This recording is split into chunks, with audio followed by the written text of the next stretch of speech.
ಹೆಸರು ಕೇಳುವಾಗಲೇ ಎಲ್ಲರ ಬಾಯಲ್ಲಿ ನೀರು ತರಿಸುವಂಥ ಆಲೂ ಇಮ್ಲಿ ಚಾಟ್ ರೆಸಿಪಿಯನ್ನು ಇವತ್ತಿನ ವಿಡಿಯೋದಲ್ಲಿ ನಾನು ನಿಮ್ಮೊಂದಿಗೆ ಶೇರ್ ಮಾಡ್ಕೊಳ್ತಿದ್ದೇನೆ. ಫ್ರೆಂಡ್ಸ್, ಈ ರೆಸಿಪಿಯನ್ನು ಕಡಿಮೆ ಹೊತ್ತಲ್ಲಿ, ಅದು ಕೂಡ ಕಡಿಮೆ ಇಂಗ್ರೀಡಿಯೆಂಟ್ಸ್ಗಳೊಂದಿಗೆ ಫಟಾಫಟ್ ಮಾಡಬಹುದು. ಇನ್ನು ಈ ಆಲೂ ಇಮ್ಲಿ ಚಾಟನ್ನು ನೀವು ಒಂದ್ಸಲ ತಿಂದರೆ ನಾನು ಗ್ಯಾರಂಟಿಯೊಂದಿಗೆ ಹೇಳ್ತೇನೆ, ನಿಮಗೆ ಇದು ಪದೇ ಪದೇ ತಿನ್ನಲಿಕ್ಕೆ ಆಸೆ ಆಗಬಹುದು. ಈ ಚಾಟ್ ಅಷ್ಟು ಟೇಸ್ಟಿಯಾಗಿದೆ. ಫ್ರೆಂಡ್ಸ್, ಇನ್ನು ನೀವು ನಮ್ಮ ಚಾನಲನ್ನು ಸಬ್ಸ್ಕ್ರೈಬ್ ಮಾಡಿಲ್ಲ ಅಂದರೆ ಪ್ಲೀಸ್ ನಮ್ಮ ಚಾನಲನ್ನು ಸಬ್ಸ್ಕ್ರೈಬ್ ಮಾಡಿ, ಹಾಗೆ ಪಕ್ಕದಲ್ಲಿರುವ ಬೆಲ್ಲೈಕನ್ ಅನ್ನು ಪ್ರೆಸ್ ಮಾಡಲು ಮರಿಬೇಡಿ. ಬನ್ನಿ ಫ್ರೆಂಡ್ಸ್, ಚಟ್ಪಟವಾದ ಚಾಟ್ ರೆಸಿಪಿಯನ್ನು ಹೇಗೆ ಮಾಡುವುದಂತ ನೋಡುವ. ಆಲೂ ಇಮ್ಲಿ ಚಾಟ್ ಮಾಡಲಿಕ್ಕೆ ನಾನು 3 ಬಟಾಟೆಯನ್ನು ಚೆನ್ನಾಗಿ ವಾಶ್ ಮಾಡಿಕೊಂಡು ಅದರ ಸ್ಕಿನ್ನೊಂದಿಗೆ ತೆಗೆದುಕೊಂಡಿದ್ದೇನೆ. ಆಲೂ ಇಮ್ಲಿ ಚಾಟ್ ಮಾಡಲಿಕ್ಕೆ ಬಟಾಟೆಯನ್ನು ಪೀಲ್ ಆಫ್ ಮಾಡ್ಕೊಳ್ಬೇಡಿ. ನಂತರ ನಾವು ಈ ಬಟಾಟೆಯನ್ನು ಎಣ್ಣೆಯಲ್ಲಿ ಫ್ರೈ ಮಾಡ್ತೇವಲ್ಲ, ಆಗ ಇದರ ಸ್ಕಿನ್ ಕೂಡ ಚೆನ್ನಾಗಿ ಫ್ರೈ ಆಗಿ ಈ ಚಾಟ್ ತಿನ್ನುವಾಗ ಬಟಾಟೆ ಕ್ರಿಸ್ಪಿಯಾಗಿ ತುಂಬಾನೇ ಚೆನ್ನಾಗಿರುತ್ತೆ. ನೋಡಿ, ನಾನು ಎಲ್ಲ ಬಟಾಟೆಗಳನ್ನು ಈ ಥರ ಸಣ್ಣ ಸಣ್ಣದಾಗಿ ಕಟ್ ಮಾಡಿಕೊಂಡು ಒಂದು ಪ್ಲೇಟಿಗೆ ತೆಗೆದುಕೊಳ್ತೇನೆ. ಇನ್ನು ಈ ಬಟಾಟೆಗಳನ್ನು ಫ್ರೈ ಮಾಡಲಿಕ್ಕೆ ನಾನು ಆಯಿಲನ್ನು ಚೆನ್ನಾಗಿ ಬಿಸಿ ಮಾಡಿಕೊಂಡಿದ್ದೇನೆ. ಬಟಾಟೆ ಪೀಸ್ಗಳನ್ನು ಎಣ್ಣೆಯಲ್ಲಿ ಹಾಕ್ಕೊಂಡು ಗ್ಯಾಸ್ ಫ್ಲೇಮನ್ನು ಲೋ ಅಲ್ಲಿ ಇಟ್ಕೊಂಡು ಇದನ್ನು ಚೆನ್ನಾಗಿ ಫ್ರೈ ಮಾಡಿಕೊಳ್ಳುವ. ಗ್ಯಾಸ್ ಫ್ಲೇಮನ್ನು ಲೋ ಅಲ್ಲೇ ಇಟ್ಕೊಂಡು ಫ್ರೈ ಮಾಡ್ಕೊಳ್ಬೇಕು, ಇಲ್ಲಾಂದರೆ ಬಟಾಟೆ ಪೀಸ್ಗಳು ಒಂದೇ ಸಲಕ್ಕೆ ಹೊರಗೆಯಿಂದ ಫ್ರೈ ಆಗಿ ಒಳಗೆಯಿಂದ ಹಾಗೆ ಹಸಿ ಇರಬಹುದು. ಅದಕ್ಕೆ ಲೋ ಅಲ್ಲಿ ಇಟ್ಕೊಂಡೆ ನಾವು ಇದನ್ನು ಚೆನ್ನಾಗಿ ಫ್ರೈ ಮಾಡ್ಕೊಳ್ಳುವ.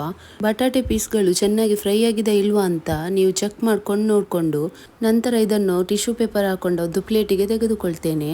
ಇನ್ನು ನಮ್ಮ ಚಾನಲಿಗೆ ಮೊದಲನೇ ಬಾರಿ ವಿಸಿಟ್ ಮಾಡುವವರೊಂದಿಗೆ ನನ್ನ ರಿಕ್ವೆಸ್ಟ್ ಏನೆಂದರೆ ಪ್ಲೀಸ್ ನಮ್ಮ ಚಾನಲನ್ನು ಸಬ್ಸ್ಕ್ರೈಬ್ ಮಾಡಿಕೊಳ್ಳಿ, ಹಾಗೆ ಈ ರೆಸಿಪಿಯನ್ನು ಎಲ್ಲರೊಂದಿಗೆ ಶೇರ್ ಮಾಡಲು ಮರಿಬೇಡಿ.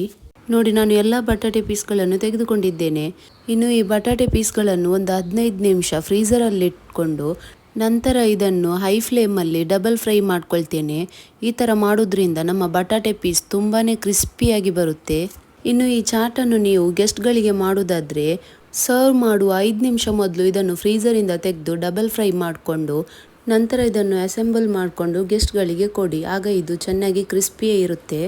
ಇನ್ನು ಡಬಲ್ ಫ್ರೈ ಮಾಡ್ಕೊಳ್ಳುವಾಗ ಜಾಸ್ತಿ ಫ್ರೈ ಮಾಡ್ಕೊಳ್ಬೇಡಿ, ಇದು ಮೊದಲೇ ಕುಕ್ ಆಗಿರೋದ್ರಿಂದ ಗ್ಯಾಸ್ ಫ್ಲೇಮನ್ನು ಹೈಯಲ್ಲಿಟ್ಟು ಇದನ್ನು ಹಾಕಿ ತೆಗೆದ್ರೆ ಆಯಿತು. ಬಟಾಟೆಯಲ್ಲಿರುವ ಎಣ್ಣೆ ಎಲ್ಲ ಹೋಗಲಿಕ್ಕೆ ಟಿಶ್ಯೂ ಪೇಪರನ್ನು ಯೂಸ್ ಮಾಡ್ಕೊಳ್ಳಿ, ಇಲ್ಲಾಂದರೆ ಚಾಟಲ್ಲಿ ಎಲ್ಲ ಎಣ್ಣೆ ಆಗಬಹುದು. ಇನ್ನು ನಾನು ಬಟಾಟೆ ಪೀಸ್ಗಳನ್ನು ಒಂದು ಬೌಲ್ಗೆ ಹಾಕ್ಕೊಂಡು ಇದನ್ನು ನಾನು ಅಸೆಂಬಲ್ ಮಾಡ್ಕೊಳ್ತೇನೆ. ಇನ್ನು ನಿಮಗೆ ಎಷ್ಟು ಇಮ್ಲಿ ಚಟ್ನಿ ಬೇಕಂತ ನೋಡಿಕೊಂಡು ಇದಕ್ಕೆ ಇಮ್ಲಿ ಚಟ್ನಿಯನ್ನು ಸೇರಿಸ್ಕೊಳ್ಳಿ. ಇದು ಹೋಮ್ ಮೇಡ್ ಇಮ್ಲಿ ಚಟ್ನಿ ಆಗಿದೆ. ಇದರ ರೆಸಿಪಿ ಬೇಕಿದ್ರೆ ನಾನು ಅಪ್ಲೋಡ್ ಮಾಡ್ತೇನೆ. ನಂತರ ಇದಕ್ಕೆ ಕಟ್ ಮಾಡಿಕೊಂಡ ಕೊತ್ತಂಬರಿ ಸೊಪ್ಪನ್ನು ಸೇರಿಸ್ಕೊಳ್ಳಿ.